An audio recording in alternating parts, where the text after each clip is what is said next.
गेल्या काही दिवसापासून राहुरी तालुक्यामध्ये जवळपास सर्वदूर ठिकाणी खूप मोठ्या प्रमाणावरती पाऊस चालू आहे आणि कधी 50 mm कधी 60 mm बऱ्याचशा महसुली मंडळामध्ये जरी अतिवृष्टीचा 75 mm चा निकष असेल तरी देखील तो सततचा रोज 50 mm चा पाऊस त्या ठिकाणी पडतो। आपण इथं बघू शकाल की पिकांमध्ये मोठ्या प्रमाणावरती पाणी साचलेलं आहे।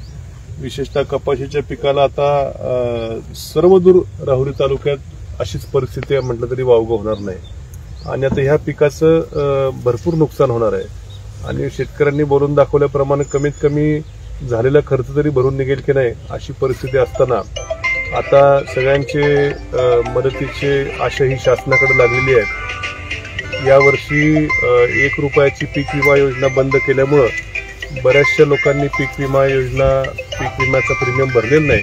मागच्या वर्षीपेक्षा जवळपास 30-40% लोकांनी पीक विमा भरलेला आहे आणि त्याच्यात देखील बरेचसे ट्रिगर शासनाने कमी केलेले आहेत।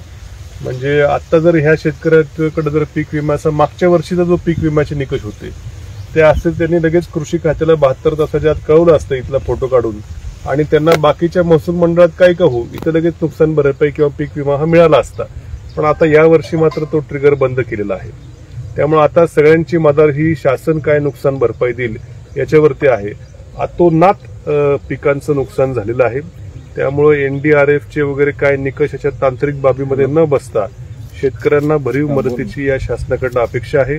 मी मगाशीच तहसीलदारांकडे बोललो की अजून राहुरी तालुक्यामध्ये पंचनामे झालेले नाहीत तर मी तहसीलदारांना विनंती केली की तात्काळ राहुरी तालुक्यामध्ये देखील पंचनामे करायला सुरुवात करावी आणि योग्य रीतीने पंचनामे करून शेतकऱ्याला त्याचे वरती शासनापर्यंत पोहोचवावे। शासनापर्यंत तरी तिथं देखील आम्ही पाठपुरावा करू की हा नुकसान भरपाई ही शेतकऱ्याला जास्तीत जास्त मिळाली पाहिजे।